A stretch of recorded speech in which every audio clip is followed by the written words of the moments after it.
ಇವತ್ತಿನ teenage sensation ಯಾರು ಅಂತ, ಇವತ್ತಿನ ಚಿಕ್ಕ ಮಕ್ಕಳು ತುಂಬ ಇಷ್ಟಪಡುವಂಥ ಒಂದು ರೋಲ್ ಮಾಡೆಲ್ ಯಾರು ಅಂತ ಬರಬೇಕಾದ್ರೆ ಕೇಳಿದೆ, ವಿರಾಟ್ ಕೊಹ್ಲಿ ಅಂದರು. ಹೌದಾ?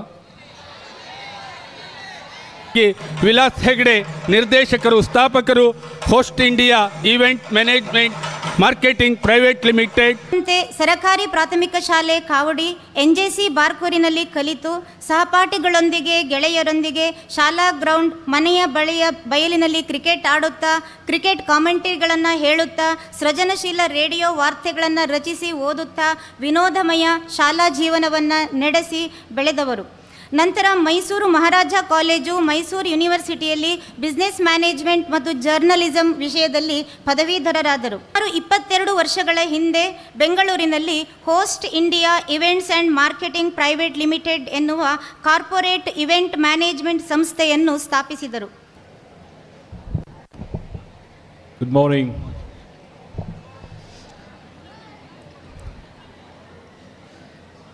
ವೇದಿಕೆಯಲ್ಲಿರುವ ಇಂದಿನ ಸಭೆಯ ಅಧ್ಯಕ್ಷರಾದಂಥ ಪ್ರಿನ್ಸಿಪಾಲ್ರೇ, ವೇದಿಕೆ ಮೇಲಿರುವ ಇತರ ಗಣ್ಯರೇ, ವೇದಿಕೆ ಮುಂಭಾಗದಲ್ಲಿರುವ ಗಣ್ಯರೇ, ಪ್ರಾಧ್ಯಾಪಕರೇ, support staff, teaching and non teaching staff, students, ಇಂದಿನ ಕೇಂದ್ರ ಬಿಂದುಗಳಾಗಿರುವಂಥ ವಿದ್ಯಾರ್ಥಿಗಳೇ, ಇವತ್ತಿನ ಈ ಪ್ರತಿಭಾ ಪುರಸ್ಕಾರ ಸಮಾರಂಭ ನನಗಂತೂ ಒಂದು ಉತ್ತಮವಾದ ವಾತಾವರಣದಲ್ಲಿ, ಒಂದು ಉತ್ತಮವಾದ ಗ್ರೌಂಡ್, ಅಷ್ಟೇ ಸುಂದರವಾದ ಸುತ್ತಲೂ ಇರುವಂಥ ಬಿಲ್ಡಿಂಗ್, ಇದು ನಮಗೆ ಬೆಂಗಳೂರಿನಂಥ ನಗರದಲ್ಲಿ ನೋಡಲಿಕ್ಕೆ ಸಿಗೋದು ಭಾಳ ಕಮ್ಮಿ. ಈ ಪ್ರತಿಭಾ ಪುರಸ್ಕಾರ ಸಮಾರಂಭಕ್ಕೆ ನನ್ನನ್ನು ಅನುರಾಧ ಮೇಡಮ್ ಅವರು ಆಹ್ವಾನ ಮಾಡಿದಾಗ ಅವ್ರು ಹೇಳ್ದಂಗೆ ಖುಷಿಯಾಗಿ ನಾನೇನು ಒಪ್ಕೊಳ್ಳಿಲ್ಲ. ಯಾಕಂದರೆ ಭಾಷಣ ಮಾಡಿ ನನಗೆ ಅಭ್ಯಾಸ ಇಲ್ಲ. ಆದರೆ ಮಕ್ಕಳೊಟ್ಟಿಗೆ ಸಮಯ ಕಳೆಯುವುದು ಸ್ವಲ್ಪ ನನಗೆ ಖುಷಿ ತರುವಂಥ ವಿಷಯ. ಅದರಲ್ಲೂ ಹಿಂದಿನ ಬೆಂಚಿನಲ್ಲಿರುವ ಮಕ್ಕಳು ಅಂದರೆ ನನಗೆ ಭಾಳ ಇಷ್ಟ. ಹಿಂದಿನ ಬೆಂಚಿನ ಮಕ್ಕಳೇನಾದರೂ ಮುಂದಿದ್ದರೆ ಸಂವಾದ ಮಾಡ್ಬೋದಾಗಿತ್ತು. ನಿಮಗೂ ಮೈಕ್ ಕೊಟ್ಟಿದ್ರೆ, ನಮಗೂ ಮೈಕ್ ಕೊಟ್ಟಿದ್ರೆ ಕ್ವೆಶ್ಚನ್ ಆನ್ಸರ್ ಸೆಷನ್ ಮಾಡಿ ಒಳ್ಳೆಯ ರೀತಿಯಲ್ಲಿ ಸಮಯ ಕಳೆಯಬಹುದಾಗಿತ್ತು. ಆದರೂ ಈ ಸಭೆಗೆ ನನ್ನ ಕರೆಸ್ಕೊಂಡಿದ್ದಕ್ಕೆ ಸಭೆಯಲ್ಲಿ ಕುಳಿತ ಗಣ್ಯರಿಗೆ, ಪ್ರಿನ್ಸಿಪಾಲರಿಗೆ, ಅನುರಾಧ ಮೇಡಮ್ರಿಗೆ ಧನ್ಯವಾದವನ್ನು ಹೇಳ್ತೀನಿ. ಇಂಟ್ರಡ್ಯೂಸ್ ಮಾಡಿದ ಸ್ವಲ್ಪ ಜಾಸ್ತಿ ಆಯಿತು. ನಾನು ನನ್ನ ಬಗ್ಗೆ ಒಂದು ಸಣ್ಣ 2-3 ಲೈನಲ್ಲೇ ಬರೆದು ಕೊಟ್ಟಿದ್ದೆ. ನೀವು ಹೇಳ್ದಂಗೆ ನಾನು ಕಾವಡಿಯ ಗೌರ್ಮೆಂಟ್ ಸ್ಕೂಲ್ನಲ್ಲಿ ಕನ್ನಡ ಮೀಡಿಯಮ್ನಲ್ಲಿ ಕಲಿತೆ. ಅದಾದಮೇಲೆ ಬಾರ್ಕೂರು ನ್ಯಾಷನಲ್ ಜೂನಿಯರ್ ಕಾಲೇಜಿನಲ್ಲಿ PUCವರೆಗೆ ಮಾಡಿ, ಆಮೇಲೆ ಮಹಾರಾಜಾಸ್ ಕಾಲೇಜ್ ಮೈಸೂರು, ಆಮೇಲೆ ಅಲ್ಲಿ ಯೂನಿವರ್ಸಿಟಿಲಿ ಜರ್ನಲಿಸಮ್ ಡಿಪ್ಲೊಮಾ ಮಾಡಿ ಬೆಂಗಳೂರಿಗೆ ಬಂದೆ. ನಾನು ಯಾಕಿದು ಹೇಳ್ತಾ ಇದ್ದೆ ಅಂದರೆ, ಅನುರಾಧ ಮೇಡಮ್ ಅವ್ರು ಹೇಳಿದ್ದು ಸ್ವಲ್ಪ ನಿಮ್ಮ ಬಗ್ಗೆ, ನೀವೇನು ಮಾಡಿದ್ರಿ, ನೀವೇನು ಮಾಡ್ತಾಯಿದ್ರಿ, ನೀವು ಹೇಗೆ ಒಂದು ಸ್ತರ ಅಥವಾ ಕಂಪ್ನಿ ಸ್ಥಾಪನೆ ಮಾಡಿದ್ರಿ, ಅದ್ರ ಬಗ್ಗೆ ಸ್ವಲ್ಪ ನಿಮ್ಮ ಬಗ್ಗೆ ಹೇಳ್ಕೊಳ್ಬೇಕು ಅಂತ ಹೇಳಿದರು. ಅದಕ್ಕಾಗಿ ಪ್ರತಿಭೆಯನ್ನು ಪಡೆದೇ ಇರುವ, ಇವತ್ತು ಯಾವುದೇ ಪ್ರೈಸ್ನ ಪಡೆದೇ ಇರೋರು ಮಕ್ಕಳಿಗೆ ಹೇಳ್ತಾ ಇದ್ದೀನಿ, ನಿಮ್ಮ ಜೊತೆ ನಾನಿದ್ದೇನೆ. ನನಗೂ ಯಾವುದೇ ಪ್ರಶಸ್ತಿ ಬಂದಿದ್ದು ನೆನಪಿಲ್ಲ. ಸ್ಕೂಲಲ್ಲಾಗಲಿ PUC ಮಕ್ಕಳಿಗೆ ಭಾಳ ಖುಷಿಯಾಗಿದೆ. ಸ್ಕೂಲಲ್ಲಾಗಲಿ PUCಯಲ್ಲಾಗಲಿ ಡಿಗ್ರಿಯಲ್ಲಾಗಲಿ ಮಾರ್ಕ್ಸ್ ವಿಷಯದಲ್ಲಾಗಲಿ ಇನ್ಯಾವುದೇ ವಿಷಯದಲ್ಲಾಗಲಿ ಪ್ರಶಸ್ತಿ ಸ್ವಲ್ಪದಲ್ಲಿ ತಪ್ಪಿ ಹೋಗಿದ್ದೆ ಬಿಟ್ಟರೆ ಪ್ರಶಸ್ತಿ ಬಂದಿದ್ದಂತೂ ನೆನಪಿಲ್ಲ. ಆದ್ದರಿಂದ ಧೃತಿಗೆಡಬೇಡಿ. ಹೊಸತನ್ನೇನಾದರೂ ಮಾಡುವ ಚಾನ್ಸ್ ನಿಮಗೆ ಜಾಸ್ತಿ ಇರುತ್ತೆ. ತುಂಬ ಓದುವವರು, ಡಾಕ್ಟ್ರು, ಇಂಜಿನಿಯರು, ಒಂದು ರೆಗ್ಯುಲರ್ ಇದರಲ್ಲಿ ಸೈಂಟಿಸ್ಟು ಏನೋ ಆಗಿ ಸಂಶೋಧನೆಗಳನ್ನ ಅವರು ಮಾಡ್ಬೋದು. ಹೆದರಬೇಕಾದ ಅಗತ್ಯ ಇಲ್ಲ. ಬೆಂಗಳೂರಿನಲ್ಲಿ Sheela Kothwal institute of deaf ಅಂತ ಒಂದು ಸ್ಕೂಲ್ ಇದೆ, ಪ್ರತಿಷ್ಠಿತ ಸ್ಕೂಲ್. ಅಲ್ಲಿ ವರ್ಷ ಸ್ಪೋರ್ಟ್ಸ್ ದಿನಾಚರಣೆಗೆ ಕರೀತಾಯಿದ್ರು.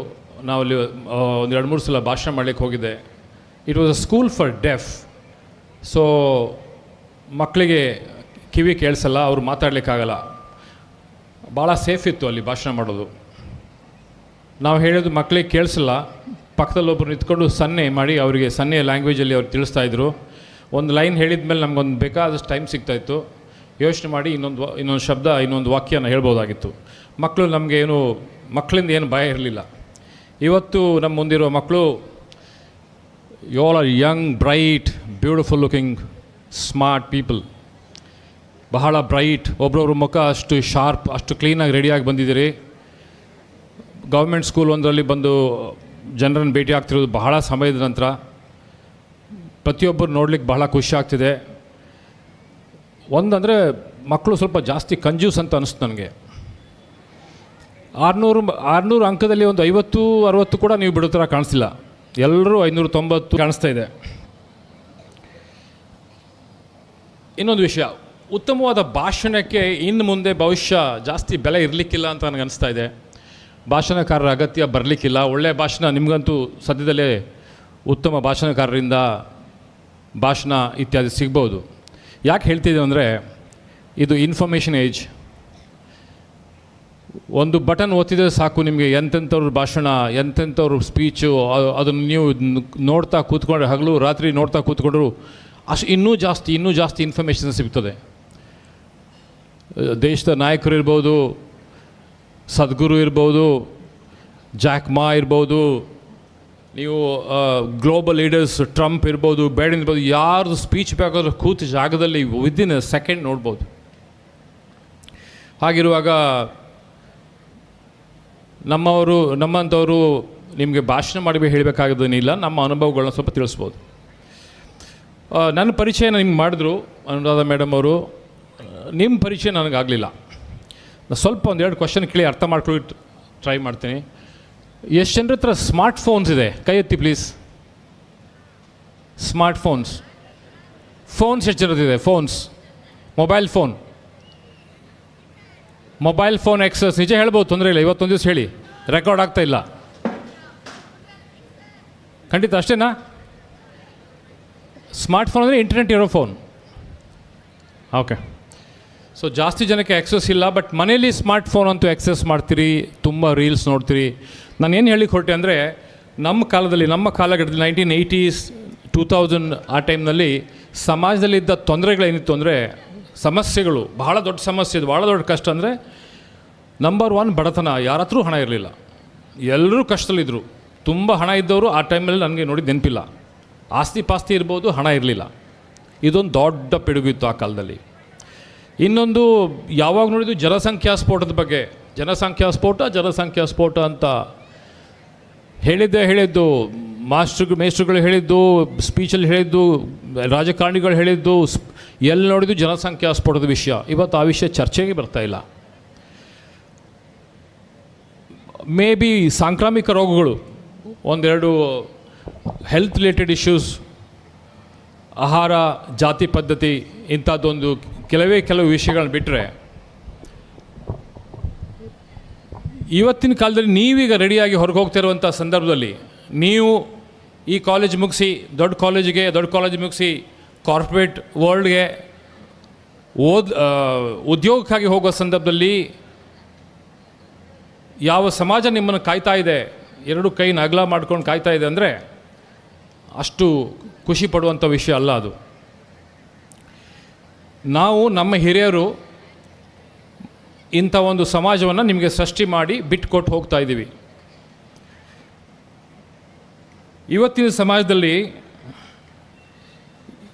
ಏನೇನು ತೊಂದರೆಗಳಿದೆ, ಪಾಪ್ಯುಲೇಷನ್ ಎಕ್ಸ್ಪ್ಲೋಷನ್, ಜನಸಂಖ್ಯಾ ಸ್ಫೋಟ ಏನು ಹೇಳ್ತಿದ್ವಿ ಅದಿಲ್ಲ. ಪವರ್ಟಿ ಇದೆ, ಯುದ್ಧಗಳು ನಡೀತಾ ಇದೆ, ಪೊಲ್ಯೂಷನ್. ಕೆಲವು ನಗರಗಳಲ್ಲಿ ಬದುಕೋದಕ್ಕೆ ಕಷ್ಟ ಆಗುವಷ್ಟು ಪೊಲ್ಯೂಷನ್ ನಾವು ಕ್ರಿಯೇಟ್ ಮಾಡಿದ್ವಿ, ನಮ್ಮ ಹಿರಿಯರು ಕ್ರಿಯೇಟ್ ಮಾಡಿದ್ದಾರೆ. ನಿಮ್ಮ ತಪ್ಪಿಲ್ಲ ಇದರಲ್ಲಿ. ಕ್ಲೈಮೇಟ್ ಚೇಂಜ್ ಬಗ್ಗೆ ಮಾತಾಡ್ತಾರೆ. ಮಳೆ ಕೆಲವು ಸಲ ಜಾಸ್ತಿ ಬರುತ್ತೆ, ಬಿಸಿಲು ಕೆಲವು ಸಲ ಜಾಸ್ತಿ ಬರುತ್ತೆ. ಪ್ರತಿಯೊಂದು ಪ್ರಕೃತಿ ವಿಕೋಪಗಳು. ಟ್ರಾಫಿಕ್ ಜಾಮ್ ತುಂಬ ಕಮ್ಮಿಯಾಗಿ ಕಾಣಿಸ್ಬೋದು ನಿಮಗೆ ಬ್ರಹ್ಮಾವರದಲ್ಲಿದ್ದರೆ.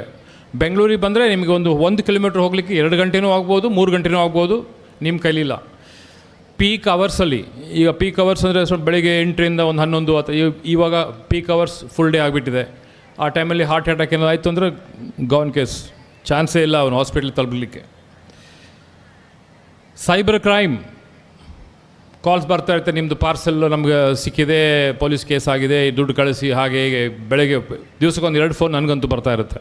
ಪ್ರತಿಯೊಬ್ಬರಿಗೂ ಆ ಥರ ಫೋನ್ಸ್ ಬರುತ್ತೆ. ಸೈಬರ್ ಕ್ರೈಮ್ ಸ್ವಲ್ಪ ಎಜುಕೇಟೆಡ್ ಜಾಸ್ತಿ ಬೀಳ್ತಾ ಇದ್ದಾರೆ. ಸೈಬರ್ ಕ್ರೈಮ್ ಇನ್ನು ಮುಂದಿನ ದಿವಸದಲ್ಲಿ ನೀವು ಹೊರಬರಬೇಕಾದ್ರೆ ಇವತ್ತಿನಿಂದಲೇ ನೀವು ಜಾಗರೂಕರಾಗಬೇಕು ಪ್ರತಿಯೊಂದು ವಿಷಯದಲ್ಲಿ. ಯಾವ ಕ್ಷಣದಲ್ಲಿ ನನಗನ್ಸುತ್ತೆ ದೇಶಕ್ಕೆ ಇದೊಂದು ದೊಡ್ಡ ಥ್ರೆಟ್ ಇದೆ. ದೇಶದ RBI ಅಂತ ಸಂಸ್ಥೆಗಳಲ್ಲಿ ದೊಡ್ಡ ದೊಡ್ಡ ಬ್ಯಾಂಕ್ನಲ್ಲಿ ಒಂದು ಕ್ಷಣದಲ್ಲಿ ದೇಶದಲ್ಲಿರೋ ಎಲ್ಲ ಖಜಾನೆ ಖಾಲಿ ಆದರೂ ಏನೂ ಆಶ್ಚರ್ಯಪಡಬೇಕಿಲ್ಲ. ಟೆಕ್ನಾಲಜಿ ಆ ಸ್ಪೀಡ್ನಲ್ಲಿ ಮುಂದುವರಿತಾ ಇದೆ. ಕಮ್ಯುನಲ್ ಇಶ್ಯೂಸ್, ಮತೀಯ ಕಲಹಗಳು ಹಿಂದೆನೂ ಇತ್ತು, ಇವಾಗಲೂ ಇದೆ, ಮುಂದೂ ಇರುತ್ತೆ. ಕ್ರೈಮ್ ನೋಡ್ತಾ ಇದ್ರಿ ಟಿ ವಿಯಲ್ಲಿ, ಬೆಳಗಿಂದ ಸಂಜೆವರೆಗೆ ಯಾವುದೋ ಒಂದು ಕ್ರೈಮ್ನ ಹೇಳ್ತಾನೆ ಇರ್ತಾರೆ.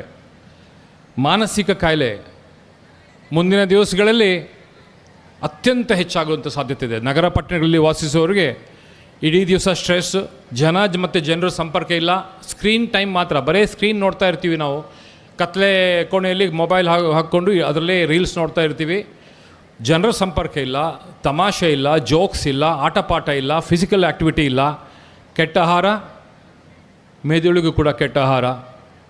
ಮಾನಸಿಕ ಕಾಯಿಲೆ ನಂಬಿಬಿಟ್ರೆ ಬಿಡಿ, ಇನ್ನೊಂದು 20-25 ವರ್ಷದಲ್ಲಿ ರಸ್ತೆಯಲ್ಲೆಲ್ಲ ಜನ ಓಡಾಡೋ ಚಾನ್ಸ್ ಇದೆ.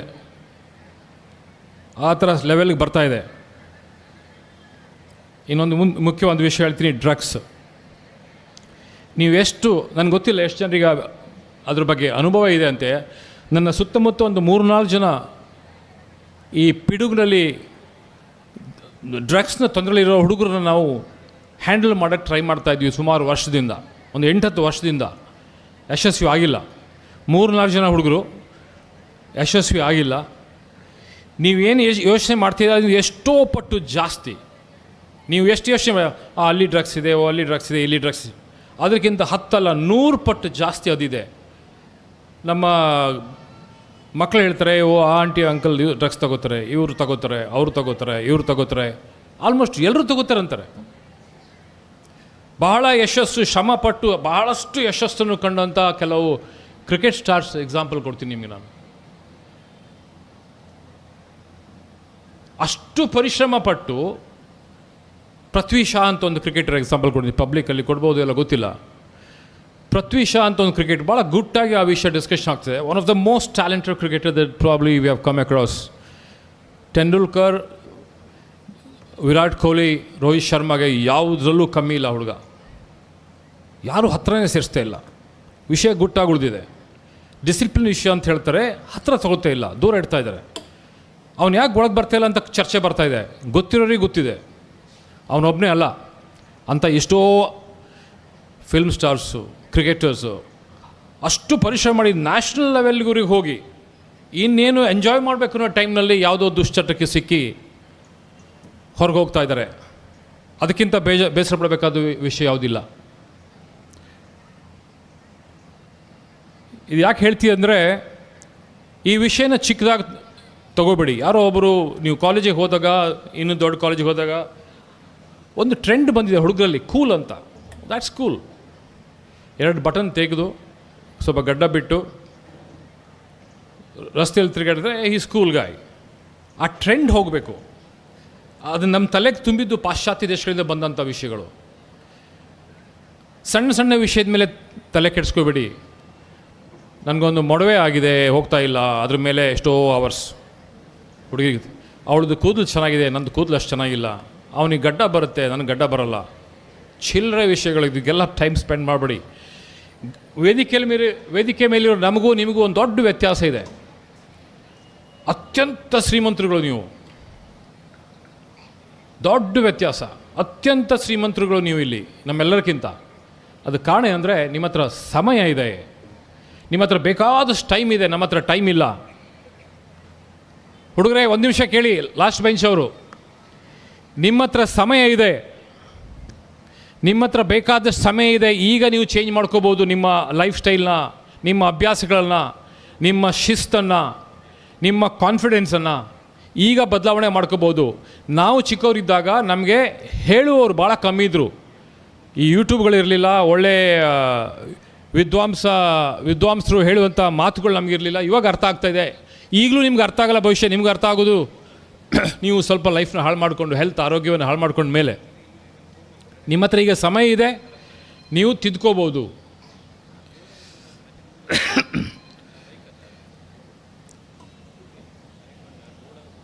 ನಾನಿರೋ ಹುದ್ದೆಯಲ್ಲಿ ನಾವು ಸ್ವಲ್ಪ ಯಂಗ್ಸ್ಟರ್ಸ್ನ ಮೀಟ್ ಆಗ್ತಾ ಇರ್ತೀನಿ. ಇಂಟರ್ವ್ಯೂಗೆ ಬರ್ತಾರೆ, ಇಂಟರ್ನ್ಶಿಪ್ಗಂತ ಬರ್ತಾರೆ.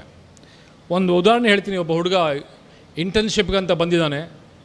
ಸ್ವಲ್ಪ ಸಮಯ ಅವರಿಗೆ 1 ಡೇ ಆ ಥರದ್ದು ಈವೆಂಟ್ಗಳಲ್ಲಿ ಜಾಬ್ ಕೊಡ್ತೀವಿ. ಕಾನ್ಫರೆನ್ಸಲ್ಲಿ ರಿಜಿಸ್ಟ್ರೇಷನ್ ಮಾಡೋದು, ಎಕ್ಸಿಬಿಷನಲ್ಲಿ ಹೋಸ್ಟೆಸ್ ಆಗಿರೋದು, ಆ ಥರ ಕೆಲಸಗಳನ್ನ ಅವ್ರು ಮಾಡ್ತಾರೆ. ಒಂದು ವರ್ಷದಲ್ಲಿ 35,000 ಮ್ಯಾನ್ ಡೇಸ್ ಅಷ್ಟು ಕೆಲಸ ನಾವು ಹುಡುಗರಿಗೆ, ಸ್ಟೂಡೆಂಟ್ಸ್ಗಳಿಗೆ ಕೊಡ್ತೀವಿ. ಆ ಥರ ಒಬ್ಬ ಹುಡುಗ ಬಂದು ನಮ್ಮ ಹತ್ರ ಟೈಮ್ ಸ್ಪೆಂಡ್ ಮಾಡ್ತಾ ಇದ್ದಾಗ ಇನಿಷಿಯಲ್ ಡಿಸ್ಕಷನಲ್ಲಿ ಅವನು 2nd ಇಯರ್ BCom ಟೂರಿಸಮ್ ಏನೋ ಮಾಡ್ತಾ ಇದ್ದಾನೆ, ಫೈನಲ್ ಇಯರ್ಗೆ ಬಂದಿಲ್ಲ. ಡಿಸ್ಕಷನ್ ಮಾಡ್ತಿರೋ ಅವ್ನ ಟಾಪಿಕ್ ಸ್ಟಾರ್ಟಿಂಗಲ್ಲಿ ಹೇಳಿದ್ದವನು, sir I am planning for an early retirement. ಆ ಹುಡುಗ ಇನ್ನೂ ಗ್ರ್ಯಾಜುಯೇಷನ್ ಮುಗಿಸಿಲ್ಲ, ಆ ಹುಡುಗನಿಗೆ ಜಾಬ್ ಸಿಕ್ಕಿಲ್ಲ, ಅವನು ಅರ್ಲಿ ರಿಟೈರ್ಮೆಂಟ್ ಬಗ್ಗೆ ಪ್ಲ್ಯಾನ್ ಮಾಡ್ತಾ ಇದ್ದಾನೆ.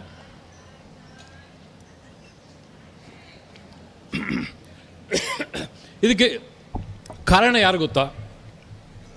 ಇದಕ್ಕೆ ಯೂಟ್ಯೂಬೇ ಕಾರಣ. ಯೂಟ್ಯೂಬಲ್ಲಿ ಟೀನೇಜ್ ಸೆನ್ಸೇಷನ್ ಶರಣ್ ಹೆಗ್ಡೆ ಅಂತ ಒಬ್ಬರಿದ್ದಾರೆ. ಫೈನಾನ್ಷಿಯಲ್ ಇನ್ವೆಸ್ಟ್ಮೆಂಟ್ ಬಗ್ಗೆ, ಅರ್ಲಿ ರಿಟೈರ್ಮೆಂಟ್ ಬಗ್ಗೆ, ಬೇರೆ ಬೇರೆ ವಿಷಯಗಳ ಮೇಲೆ ಅವ್ರ ಜ್ಞಾನವನ್ನು ಹಂಚ್ತಾರೆ. ಅದು ಅವ್ರ ಬಿಸ್ನೆಸ್. ಸಾವಿರಾರು ಜನ ಅವ್ರ ಅಭಿಮಾನಿಗಳಿದ್ದಾರೆ.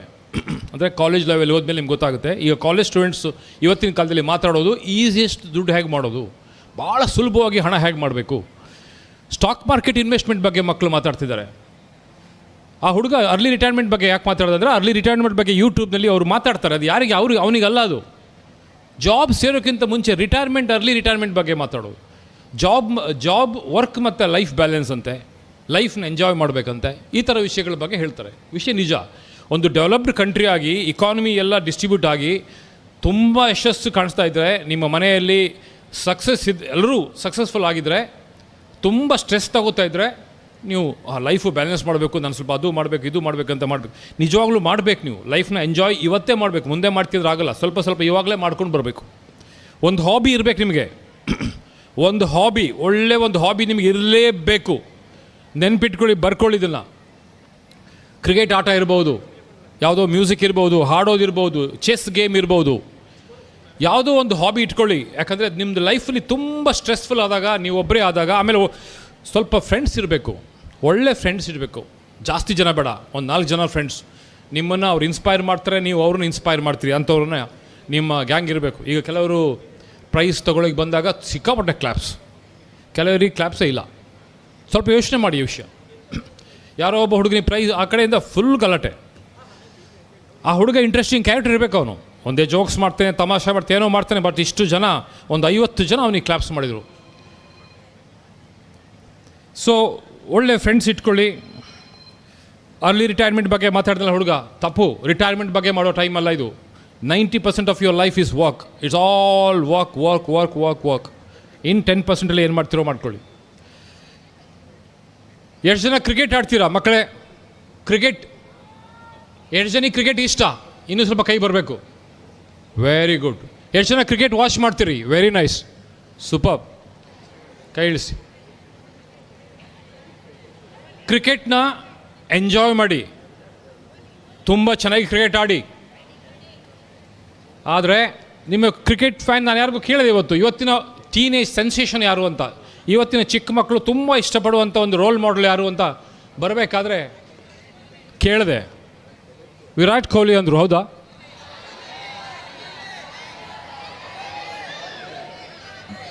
ಸಾರಿ, ವಿರಾಟ್ ಕೊಹ್ಲಿ ಅಂತ ಹೇಳೋ ಕೈ ಎತ್ತಿ. Thank you.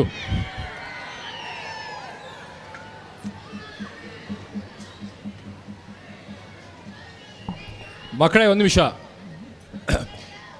ವಿರಾಟ್ ಕೊಹ್ಲಿದು ಯಾವುದಾದ್ರೂ ಒಂದು 10% ಇದನ್ನು ನಾವು ನಮ್ಮ ಜೀವನದಲ್ಲಿ ಅಳವಡಿಸ್ಕೊಳ್ಳಿ ಟ್ರೈ ಮಾಡೋಣ. ಸುಮ್ಮನೆ ಫ್ಯಾನ್ ಆಗಬೇಡಿ. ಆತ ಮಾಡುವ ಪ್ರಾಕ್ಟೀಸ್, ಅವನಿಗಿರೋ ಡೆಡಿಕೇಶನ್, ಅವನು ಸ್ಪೆಂಡ್ ಮಾಡೋಷ್ಟು ಟೈಮ್ ಕ್ರಿಕೆಟ್ ಗ್ರೌಂಡಲ್ಲಿ, ಅದ್ರ 10% ಮಾಡಿದ್ರೆ ನಾವು ರಂಜಿ ಆಡ್ಬೋದು.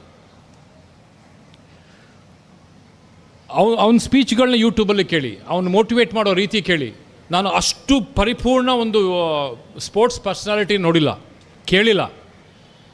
ಆಟ, ಡೆಡಿಕೇಶನ್, ಟ್ಯಾಲೆಂಟ್ಗಿಂತ ಎಷ್ಟೋ ಜಾಸ್ತಿ ಪರಿಶ್ರಮ. ನಮ್ಮ ಆಫೀಸ್ಗೊಬ್ಬರು ಇಂಟರ್ವ್ಯೂಗೆ ಬಂದರೆ ನಾನು ಅವನು ಹಾರ್ಡ್ ವರ್ಕಿಂಗ್ ಹೌದು ಅಲ್ಲ ನೋಡ್ತೀನಿ. ಎಷ್ಟು ಗಂಟೆಗೆ ಹೇಳ್ತೀಯಪ್ಪ ಬೆಳಿಗ್ಗೆ ಎದ್ದ ತಕ್ಷಣ ಏನು ಮಾಡ್ತೀಯಾ, ರಾತ್ರಿ ಎಷ್ಟು ಗಂಟೆಗೆ ಮಲ್ತೀಯಾ, ರಾತ್ರಿ ನಿದ್ದೆ ಬಿಟ್ಟರೆ ಬೆಳಿಗ್ಗೆ ಬೇಗ ಹೋಗ್ಲಿಕ್ಕಾಗುತ್ತಾ, ಇದೆಲ್ಲ ಕೇಳ್ತೀನಿ. ಬಿಟ್ಟರೆ ಅವ್ನ ಟ್ಯಾಲೆಂಟ್ 10% 20% ಕಮ್ಮಿ ಆದರೂ ಓಕೆ, ಅವ್ನ ನಾಲೆಜ್ 10% 20% ಕಮ್ಮಿ ಆದರೂ ಓಕೆ. ಹಾರ್ಡ್ ವರ್ಕಲ್ಲಿ ಕಾಂಪ್ರಮೈಸ್ ಇಲ್ಲ. ಈಸಿಯಾಗಿ ಏನೂ ಬರೋದಿಲ್ಲ. Nothing will come for free. Virat Kohli ಅಭಿಮಾನಿಗಳೇ ಆದರೆ ಅವನು ನೋಡು, ಅವಕ್ಕೆ ಪರಿಶ್ರಮ ನೋಡಿ. ಇವತ್ತು ವಿರಾಟ್ ಕೊಹ್ಲಿ ಆ ಕ್ರಿಕೆಟ್ ನ್ಯಾಷನಲ್ ಲೆವೆಲ್ ಆಡಬೇಕಾದ್ರೆ ಒಂದು 8 ವರ್ಷದಿಂದ 18 ವರ್ಷದವರೆಗೆ 10 ವರ್ಷಗಳ ಕಾಲ ದಿವಸಕ್ಕೊಂದು 10 ಗಂಟೆ ಆದರೂ ಅವನು ಕ್ರಿಕೆಟ್ ಆಡಿರ್ತಾನೆ. ಕ್ರಿಕೆಟ್ ಆಡೋದು, ಫಿಸಿಕಲ್ ಫಿಟ್ನೆಸ್, ಸ್ಟ್ರೆಂಥನಿಂಗ್, ಬರೀ ಕೈಗೆ ಸ್ಟ್ರೆಂತ್, ಈ ಕೈ ಸ್ಟ್ರೆಂತ್ ಆಗೋ ಥರ, ಕಾಲು ಸ್ಟ್ರೆಂತ್ ಆಗೋ, ತೈ ಸ್ಟ್ರೆಂತ್ ಆಗೋ ಥರ ಅವನ ಬಾಡಿನ ಎತ್ತಿ ನೀವು ಒಂದು 3 ಮೀಟ್ರ್ 4 ಮೀಟ್ರ್ ದೂರ ಬಿಸಾಡಿದ್ರೆ ಅವನು ಏನಾಗಲ್ಲ, ಎದ್ದು ಬರ್ತಾನೆ.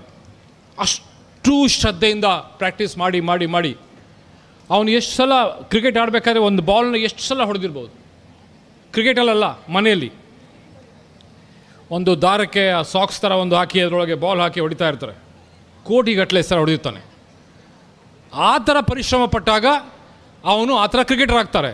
ಆ ಕ್ರಿಕೆಟ್ಗಳ ಫ್ಯಾನ್ ಆಗಿ ನಾವು ಬರೇ ಅವನು ಆಡೋದು ನೋಡ್ತಾ ಇದ್ರೆ, ಅವನು ಆಡ್ತಾ ಇರ್ತಾನೆ, ನೀವು ನೋಡ್ತಾ ಇರ್ತೀರಿ, ಅವನು ಆಡ್ತಾ ಇರ್ತಾನೆ, ನೀವು ನೋಡ್ತಾ ಇರ್ತೀರಿ, ಅವನು ಆಡ್ತಾ ಇರ್ತಾನೆ, ನೋಡ್ತಾ ಇರ್ತೀರಿ. ನಿಮಗೆ ಇನ್ನೂ ಸ್ವಲ್ಪ ಪ್ಯಾಷನ್ ಇದ್ದರೆ ಜಾಸ್ತಿ ಹೊತ್ತು ನೋಡಬೇಡಿ. ಯಾವುದೋ ಒಂದು ಆ್ಯಕ್ಟರ್ಸ್ ಇರ್ತಾನೆ, ಆ್ಯಕ್ಟರ್, ಅದ್ರ ಫ್ಯಾನ್ ಆಗಿಬಿಡ್ತೀರಿ, ಹುಚ್ಚರು ಥರ ಫ್ಯಾನ್. ನಮ್ಮ ಆಫೀಸಲ್ಲಿ ಹುಡುಗ ಬಂದಿದ್ದ, ನಾರ್ತ್ ಕರ್ನಾಟಕದ ಹುಡುಗ. ಆ ಕಡೆ ಸ್ವಲ್ಪ ಜಾಸ್ತಿ ಫಿಲ್ಮ್ ಹುಚ್ಚು. ನಮ್ಮ ದೀಪಾವಳಿಗೆ ಸ್ವೀಟ್ ಕೊಟ್ಟು ಕಳಿಸ್ತೀವಿ ಕೆಲವರು ಅಕ್ಕಪಕ್ಕದ ಇದರಲ್ಲಿ. ಒಂದು 2-3 ಮನೆಯಲ್ಲಿ ಮಕ್ಕಳು ಆ್ಯಕ್ಟರ್ಸ್ ಇದ್ದಾರೆ. ಅಲ್ಲಿ ಸ್ವೀಟ್ ಕೊಡ್ಲಿಕ್ಕೆ ಆ ಹುಡುಗನ ಕಳಿಸಿದ್ವಿ. ಅವನು ಬಂದು ನಮ್ಮ ಆಫೀಸ್ ಬೇರೆ ಹುಡುಗರ ಹತ್ರ ಮಾತಾಡಿದಾಗ ಅವ್ನು ಯಾರು ಹೇಳೋದು, ಸರ್ಗೆ ಆ ಆ್ಯಕ್ಟ್ರ್ ಗೊತ್ತು, ರಕ್ಷಿತ್ ಶೆಟ್ಟಿ ಗೊತ್ತು, ಇವ್ರು ಗೊತ್ತು ಅಂತ. ಬಂದು ನನ್ನ ಕಾಲಿಗೆ ಬಿದ್ದುಬಿಟ್ಟ, ಸರ್ ನನಗೆ ರಕ್ಷಿತ್ ಶೆಟ್ಟಿ ಮೀಟ್ ಮಾಡಿಸ್ಕೊಡಿ. ಇನ್ನೊಂದು ಆ್ಯಕ್ಟ್ರೆಸ್ ಹೇಳ್ದ, ನನಗೆ ಅವ್ನು ಮೀಟ್ ಮಾಡಿಸ್ಕೊಡಿ. ಅವ್ನು ಯಾವ ಥರ ದುಂಬಾಲ್ ಬಿದ್ದ ಅಂದರೆ ತಪ್ಪಿಸ್ಕೊಳ್ಳಿಕ್ಕಾಗಿ ನನಗೆ ಆ್ಯಕ್ಚುಲಿ ಗೊತ್ತಿಲ್ಲ ರಕ್ಷಿತ್ ಶೆಟ್ಟಿ. ಹುಡುಗರು ಯಾರೋ ಸುಳ್ಳು ಹೇಳಿದ್ದಾರೆ. ಅವನಿಗೆ ಹೇಳಿದೆ ನಾನು, ಮರೆಯ ನಾನು ಬೇರೆಯವ್ರ ಫ್ಯಾನ್ ಆಗಿದ್ದೆ ಮುಂಚೆ. ನಾವು ಅವ್ರನ್ನ ದಿವಸ ನೋಡಿ ಅವ್ರನ್ನೇ ಕೇಳಿ, ಅವ್ರನ್ನ ಜಪಿಸಿ, ಅವ್ರನ್ನ ತಪಸ್ ಮಾಡಿ ನಮ್ಮ ಮನಸ್ಸಲ್ಲಿ ಬಂದುಬಿಡುತ್ತೆ, ನನಗೆ ಇವನು ಭಾಳ ಕ್ಲೋಸ್ ಅಂತ. ನನಗೆ ಇವನು ಭಾಳ ಕ್ಲೋಸ್, ಇವನು ನಾನು ಒಂದೇ, ಅಷ್ಟು ಅಭಿಮಾನಿ. ಅದು ಅವನಿಗಿರಲ್ಲ, ನೆನ್ಪಿಟ್ಕೊಳ್ಳಿ. ಅವನಿಗೆ ಇವನು ಯಾರು ಅಂತಲೇ ಗೊತ್ತಿರಲ್ಲ. ತಪ್ಪಿ ಇವನೇನಾದರೂ ಅವನ ಮನೆಗೆ ಹೋದರೆ ಕ್ಲ್ಯಾಪ್ ಹಾಕಿ ಹೊಡೆದ್ರೆ ಗೊತ್ತಾಗಿಲ್ಲ, ಅರ್ಥ ಆಯ್ತಾ? ತಪ್ಪಿ ಅವನ ಮನೆಗೆ ಇವನೇನಾದರೂ ಹೋಗಿದ್ರೆ ಅವನ ಲೈಫಲ್ಲಿ ಅವನ ಫ್ಯಾನ್ ಆಗ್ತಿರ್ಲಿಲ್ಲ. ಪಾಪ ಅವನಿಗೇನು ಗೊತ್ತಿದೆ, ಆ ಆ್ಯಕ್ಟರ್ಗೆ ಯಾವ ಥರದ್ದು 1,00,000 ಜನ ಇದ್ದಾರೆ. ನಿಮ್ಮ ಮನಸ್ಸಲ್ಲೇ ನೀವು ವಿರಾಟ್ ಕೊಹ್ಲಿ ಬಗ್ಗೆ ಇಷ್ಟು ಜನ ಕೇಳ್ತೀರಿ, ಆ ಫ್ಯಾನ್ ಖುಷಿ ಆಯಿತು. ಗೇಮ್ನ ಇಷ್ಟಪಡಿ, ಅವನ ಪರಿಶ್ರಮನ ಇಷ್ಟಪಡಿ. Virat Kohli as a individual is nobody, just like me and you. Virat Kohli ಒಬ್ಬ ಇಂಡಿವಿಜುವಲ್ ಪರ್ಸನ್ ಆಗಿ ತಗೊಂಡ್ರೆ ನಮ್ಮಂತೆ ನಿಮ್ಮಂತೆ ಇರುವಂಥ ಒಬ್ಬ ವ್ಯಕ್ತಿ. ಅವನ ಆಟ, ಅವನ ಪರಿಶ್ರಮ, ಲುಕ್ಸ್ಗೆ ಇಂಪಾರ್ಟೆನ್ಸ್ ಕೊಡಬೇಡಿ. ಅರ್ಥ ಆಯ್ತಲ್ಲ ವಿರಾಟ್ ಕೊಹ್ಲಿ ಫ್ಯಾನ್ಸ್? ಅರ್ಥ ಆಯ್ತಾ? ಸಾರಿ, ಏನು ಅಂತ ಇದ್ದಾರೆ ಮಕ್ಕಳು. ಒಬ್ಬ ಸಿವಿಲ್ ಇಂಜಿನಿಯರ್ ಹುಡುಗ ಇದ್ದಾರೆ ನನ್ನ ಸುತ್ತಮುತ್ತ, ಹೇಳಿದ್ರೆ ಒಂದು 3-4 ಜನ ಹುಡುಗರು ಇದ್ದಾರೆ ಅಂತ. ಆ ಹುಡುಗರ ಎಕ್ಸಾಂಪಲ್ ಜಾಸ್ತಿ ತಗೊಳ್ತಾ ಇದ್ದೀನಿ. ಈ ಸ್ಕೂಲಲ್ಲಿ, ಈ ವಾತಾವರಣದಲ್ಲಿ ಕುಳಿತವರು ಯಾರೂ ದಾರಿ ತಪ್ಪಬಾರ್ದು. ಯಾವುದೇ ದುಶ್ಚಟ ನಿಮ್ಮ ಹತ್ರ ಬರಬಾರ್ದು. ನಾನು ನಿನ್ನೆ ಸ್ವಲ್ಪ ದಿವಸದಿಂದ ಫ್ರೀಡಮ್ ಎಟ್ ಮಿಡ್ ನೈಟ್ ಅಂತ ಒಂದು ಸೀರಿಯಲ್ ನೋಡ್ತಾ ಇದ್ದೀನಿ. ಮಹಾತ್ಮ ಗಾಂಧಿ ಆ ಕಾಲದ ಸ್ವಾತಂತ್ರ್ಯ ಹೋರಾಟ, ಅದಕ್ಕೆ ಸಂಬಂಧಪಟ್ಟಿದ್ದು. ಬ್ರಿಟಿಷ್ ವೈಸ್ರಾಯ್ಸ್ ಲಾರ್ಡ್ ಮೌಂಟ್ ಬ್ಯಾಟನ್ ಅವ್ರದ್ದು ವಾತಾವರಣ, ಅವ್ರ ಪ್ಯಾಲೇಸ್, ನಮ್ಮ ಪ್ಯಾಲೇಸಲ್ಲಿ ಅವ್ರು ಇದ್ದಿದ್ದು. ಆ ಜಾಗಕ್ಕೆ ಮಹಾತ್ಮ ಗಾಂಧಿ ಬರಬೇಕಾದ್ರೆ ಅವ್ರಿಗೊಂದು ಗೌರವ. ಇವರು ಉಡುಗು ತೊಡಗೆ, ಇವ್ರ ಕಾರುಗಳು, ಇವ್ರದ್ದು ಪ್ಯಾಲೇಸ್, ಅದ್ರ ಮಧ್ಯೆ ಗಾಂಧಿ ಒಂದು, ಆ ಕಾಲದಲ್ಲಿ 50 ರೂಪಾಯಿನೂ ಇರಲಿಕ್ಕಿಲ್ಲ, ಒಂದೇ ಒಂದು ಧೋತಿ ಉಟ್ಕೊಂಡು ಬರ್ತಾರೆ. ಯೋಚನೆ ಮಾಡ್ತೀನಿ, ಗಾಂಧೀಜಿಯವರ ನಿಷ್ಠೆ, ಗಾಂಧೀಜಿಯವ್ರದ್ದು ಆ ಇಂಟೆಗ್ರಿಟಿ ಅಂತೀವಿ, ನ್ಯಾಯ ನೀತಿ ಧರ್ಮ ಪಾಲನೆ ಮಾಡುವಂಥದ್ದು, ಅದ್ರ ಮುಂದೆ ಅವ್ರಿಗೆ ದಮ್ ಇರಲಿಲ್ಲ. ಯಾರಿಗಾದರೂ ಗಾಂಧೀಜಿ ನೀವು ಕರಪ್ಷನ್ ಮಾಡಿದ್ರಿ, ನೀವು ಇದು ತಗೊಂಡ್ರಿ ಅಂತ ಹೇಳಿ ಜೈಲಿಗೆ ಹಾಕೋ ತಾಕತ್ತು ಯಾವ ಬ್ರಿಟಿಷರು ಇರಲಿಲ್ಲ. ನಿಮಗೂ ಕೂಡ ನಾಳೆ ಯಾವುದೋ ಒಂದು ಆಫೀಸಲ್ಲಿ ನೀವು ಕೆಲಸ ಮಾಡ್ತಾ ಇದ್ದರೆ, ನಂಬರ್ 1 ಟಿಪ್ಸ್ ನಾನು ಹೇಳೋದು ನಿಮಗೆ, integrity. At any cost corruption, at any cost ಮೋಸ, ಸುಳ್ಳು ಹೋಗಬೇಡಿ. ಯಾವ ಮ್ಯಾನೇಜರ್ಗೆ, ಯಾವ CEO ಆಫ್ ದ ಕಂಪ್ನಿಗೆ ನಿಮ್ಮ ಹತ್ರ ಬಂದು ಯಾವುದೋ ಒಂದು ತಪ್ಪು ಕ್ವಶನ್, ಅಲ್ಲಿದ್ದು ಲ್ಯಾಪ್ಟಾಪ್ ಕಾಣಿಸ್ತಾ ಇಲ್ಲ ನೀನು ತೊಗೊಂಡು ಕೇಳುವಂಥ ಹತ್ರ ಬರೋ ಧೈರ್ಯ ಇರಬಾರ್ದು ನಿಮ್ಮ ಹತ್ರ. ಗಾಂಧೀಜಿ ಹತ್ರ ಬರೋ ಧೈರ್ಯ ಯಾರೂ ಇರಲಿಲ್ಲ. ನಿಮ್ಮ ಜೀವನದಲ್ಲಿ ಅದನ್ನು ನೀವು ಅಳವಡಿಸ್ಕೊಳ್ಬೇಕು. ಇದನ್ನು ಯಾವುದೇ ಆಮಿಷಕ್ಕೆ ಒಳಗಾಗಬೇಡಿ. ಈ ಥರ ದುಶ್ಚಟಗಳು ನೀವು ಇಲ್ಲಿಂದ ಮುಂದೆ ಕಾಲೇಜಿಗೆ ಹೋಗಾಗ ಹೇಳಿದ್ನಲ್ಲ, ಕೈ ಅಗಲ ಮಾಡಿಕೊಂಡು ಕಾಯ್ತಾ ಇರ್ತಾರೆ. ಸಮಾಜ ನಿಮ್ಮನ್ನು ಕರೀತಾರೆ, ಬನ್ನಿ ಇದು ಚೆನ್ನಾಗಿದೆ, ಇದನ್ನು ಅನುಭವಿಸಿ, ಇದಕ್ಕೆ ಸೇರಿಕೊಳ್ಳಿ, ಅದು ಇನ್ನೂ ಚೆನ್ನಾಗಿದೆ, ರಾತ್ರಿ ಪಾರ್ಟಿಗೆ ಹೋಗೋಣ, ಲೇಟಾಗಿ ಬರುವ, ಮಜಾ ಇರುತ್ತೆ ಅಂತ ಕರಿತಾನೆ ಇರ್ತಾರೆ. ಹೋದರೂ ಅನುಭವಿಸ್ಬೇಡಿ, ನಿಮಗೆ ಬಹಳ ಕಾನ್ಫಿಡೆನ್ಸ್ ಕೊಡ್ತದೆ ಅದು. ಸ್ವಲ್ಪ ಟಿಪ್ಸ್ ಹೇಳಬೇಕಂದ್ರೆ ಎಲ್ಲರಿಗೂ ಗೊತ್ತಿರೋ ವಿಷಯ, ಹಾರ್ಡ್ ವರ್ಕ್. ಶಾರ್ಟ್ಕಟ್ಟೇ ಇಲ್ಲ. ಜೀವನದ ಪ್ರತಿ ಹೆಜ್ಜೆಯಲ್ಲಿ ನಿಮಗೆ 2 ದಾರಿ ಸಿಗುತ್ತೆ. ಒಂದು ಭಾಳ ಈಸಿ ಶಾರ್ಟ್ಕಟ್, ಒಂದು ಟಫ್ ಲಾಂಗ್ ಕಟ್. ಶಾರ್ಟ್ಕಟ್ ಬೇಡವೇ ಬೇಡ, ಈಸಿ ತೊಗೊಳ್ಳೇಬೇಡಿ. ಫಾರ್ ಎಕ್ಸಾಂಪಲ್ ಜಾಬ್ಗೆ ಹೋಗ್ತೀರಾ, work from home, work from office 2 option ಕೊಡ್ತಾರೆ. ವರ್ಕ್ ಫ್ರಮ್ ಹೋಮ್ ಆಫೀಸ್, ಎಲ್ಲರೂ ವರ್ಕ್ ಫ್ರಮ್ ಹೋಮ್ ತೊಗೋತಾ ಇದ್ದಾರೆ. ತೊಗೊಳ್ಳೇಬೇಡಿ, ವರ್ಕ್ ಫ್ರಮ್ ಆಫೀಸ್ ತೊಗೊಳ್ಳಿ. At least 3 days 4 days work from office. Easy ತೊಗೊಳಕ್ಕೆ ಹೋಗ್ಬೇಡಿ. ಅರ್ಥ ಆಯ್ತಲ್ಲ? ಅದು ಬರಲಿ, ಅವ್ರಿಗೆ ಬರಲಿ. ಇವತ್ತು ಬರುತ್ತೆ, ನಾಳೆ ಬರುತ್ತೆ, ನಾಡ್ದು ಮಾತ್ರ ಸಿಕ್ಕಾಕೊಂಡೇ ಹಾಕೋದು. ಅದು ಅಡ್ಜಸ್ಟ್ ಆಗಲೇಬೇಕು. ಗಾಳಿ ತುಂಬಿದ ಬೆಲೂನ್ ಇದ್ದಂಗೆ. ಇವತ್ತೇನೋ ಎಕ್ಸ್ಟ್ರಾ ಮಾರ್ಕ್ಸ್ ತೋರಿಸಿ ಎಲ್ಲೋ ಕಾಪಿ ಹೊಡೆದು ನೀವು ಮೇಲೆ ಹೋಗ್ಬೋದು, ಮುಂದೊಂದು ದಿವಸ ಬೀಳಲೇಬೇಕು. ಒಂದು ಕಡೆ ದೊಡ್ಡ ಕಾಲೇಜಲ್ಲಿ ಎಲ್ಲ ಕಡೆ ಇದು ನಡೀತದೆ. ನೀವು ಅದಕ್ಕೆ ಹೋಗ್ಬೇಡಿ. ಶಾರ್ಟ್ಕಟ್ ತೊಗೊಳ್ಬೇಡಿ. ಇನ್ನೊಂದು most important thing, Discover your passion. ಅಂದರೆ ನಿಮ್ಗೆ ಯಾವುದ್ರಲ್ಲಿ ಇಂಟ್ರೆಸ್ಟ್ ಇದೆ ಅದನ್ನು ಬಿಡಬೇಡಿ. ಮೇಡಮ್ ಅವ್ರು ಇಂಟ್ರೊಡ್ಯೂಸ್ ಮಾಡೋ ಹೇಳಿದ್ರು, ನಾನು ಚಿಕ್ಕವನಿರುವಾಗ ಅದು ಹೇಗೋ ಗೊತ್ತಿಲ್ಲ, ಕ್ರಿಕೆಟ್ ಸಿಕ್ಕಾಪಟ್ಟೆ ಹುಚ್ಚಿತ್ತು. ಕ್ರಿಕೆಟ್ ಕಾಮೆಂಟ್ರಿ ಕೇಳ್ತೆ, ರೇಡಿಯೋ ಇತ್ತು, ಪ್ಲೇಯರ್ಸ್ ನೋಡಿರಲಿಲ್ಲ. ಬರೀ ರೇಡಿಯೋಲಿ ಕೇಳಿ ಆಟೋಮೆಟಿಕ್ಕಾಗಿ ನನಗೆ ಇಂಗ್ಲೀಷ್ ಬರಲಿಕ್ಕೆ ಶುರುವಾಯಿತು.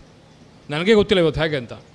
ಕ್ರಿಕೆಟ್ ಕಾಮೆಂಟ್ರಿಗೆ ಬೇಕಾದಷ್ಟು ಇಂಗ್ಲೀಷ್ ನನಗೆ ಸ್ಕೂಲ್ ಲೆವೆಲಲ್ಲಿ ಗೊತ್ತಿತ್ತು. ಇಲ್ಲೆಲ್ಲ ಕ್ರಿಕೆಟ್ ಟೂರ್ನಮೆಂಟ್, ಸುತ್ತಮುತ್ತಲ ಕ್ರಿಕೆಟ್ ಟೂರ್ನಮೆಂಟಲ್ಲಿ, ಟೆನಿಸ್ ಬಾಲ್ ಕ್ರಿಕೆಟ್ ಟೂರ್ನಮೆಂಟಲ್ಲಿ ನಾನು ಒಬ್ಬ ಫೇಮಸ್ ಕಾಮೆಂಟೇಟರ್ ಆಗಿದ್ದೆ. ಹೈಸ್ಕೂಲ್ನಲ್ಲಿದ್ದವನು ನನ್ನನ್ನು ಕಾಲೇಜ್ ಮ್ಯಾಚ್ಗೆ ಅಂಪೈರ್ ಆಗಿ ಕರ್ಕೊಂಡು ಹೋಗಿದ್ದರು. 8th ಸ್ಟ್ಯಾಂಡರ್ಡ್ ಸ್ಟೂಡೆಂಟ್ ನಾನು. ಕಾಲೇಜ್ ಮ್ಯಾಚ್ಗೆ ನಾನು ಅಂಪೈರ್ ಆಗಿದ್ದೆ. ಬ್ರಹ್ಮಾವರ ಗಾಂಧಿ ಮೈದಾನ ದೊಡ್ಡ ಕ್ರಿಕೆಟ್ ಸ್ಟೇಡಿಯಂ ಇತ್ತು. ಕುಂದಾಪುರಲ್ಲಿ ಇತ್ತೀಚೆಗೂ ಕರೀತಾರೆ ಅದು ದೊಡ್ಡ ಟೂರ್ನಮೆಂಟಲ್ಲಿ. ಸೊ ಆ ವಿಷಯದಲ್ಲಿ ಪ್ಯಾಷನ್ ಇದ್ದುದರಿಂದ ಅದು ನನಗೆ ಆಟೋಮೆಟಿಕ್ಕಾಗಿ, ನಾನು ಹೇಳಿದಲ್ಲ, ಮಾರ್ಕ್ಸ್ ಬಂದಿರಲಿಲ್ಲ, ಜಾಸ್ತಿ ಪ್ರೈಸ್ ಯಾವುದು ಬಂದಿರಲಿಲ್ಲ, ಬಟ್ ಆ ವಿಷಯ ಎಲ್ಲ ಕಡೆ ಹೆಲ್ಪ್ ಆಗ್ತಾ ಹೋಯಿತು. ಆ ಕ್ರಿಯೇಟಿವಿಟಿ, ಇಂಟ್ರೆಸ್ಟ್ ಎಲ್ಲ ವಿಷಯದಲ್ಲಿ ಹೆಲ್ಪ್ ಆಗ್ತಾ ಹೋಯಿತು. ನಿಮಗೂ ಅಷ್ಟೇ, ನಿಮ್ಗೆ ಇಂಟ್ರೆಸ್ಟ್ ಬರುವಂಥ ವಿಷಯನ ಆಯ್ದುಕೊಳ್ಳೋಕೆ ಟ್ರೈ ಮಾಡಿ. ಫೋರ್ಸ್ಗೋಸ್ಕರ ಅಲ್ಲ. ನೀವು ಡಾಕ್ಟರ್, ಇಂಜಿನಿಯರ್ ಆಗಿ ಏನು ಬೇಕಾದ್ರೂ ಆಗಿ, ನಿಮ್ಮದು ಇಂಟ್ರೆಸ್ಟ್ ಅಲ್ಲೂ ಒಂದು ಸಿಗುತ್ತೆ. ನಿಮಗೆ ಯಾವುದೋ ಒಂದು ಅಪಾರ್ಚುನಿಟಿ ನಿಮ್ಗೆ ಬಂದೇ ಬರುತ್ತೆ, ಅದನ್ನು ಉಪಯೋಗಿಸ್ಕೊಳ್ಳಿ.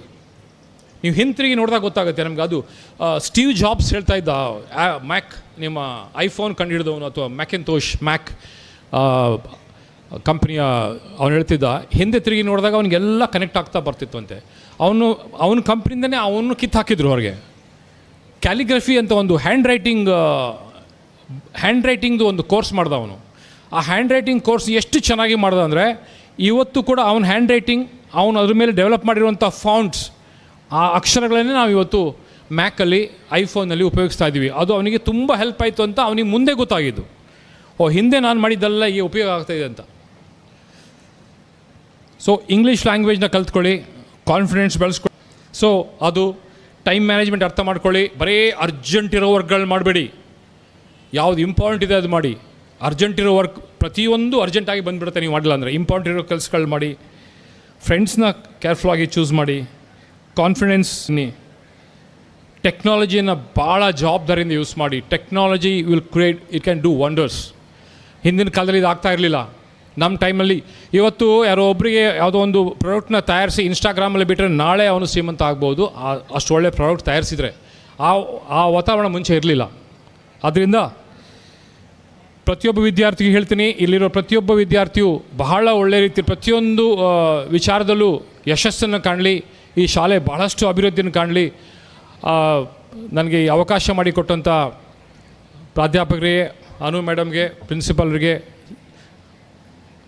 ಮತ್ತು ಸಂಸ್ಥೆ ಮ್ಯಾನೇಜ್ಮೆಂಟ್ ಕಮಿಟಿ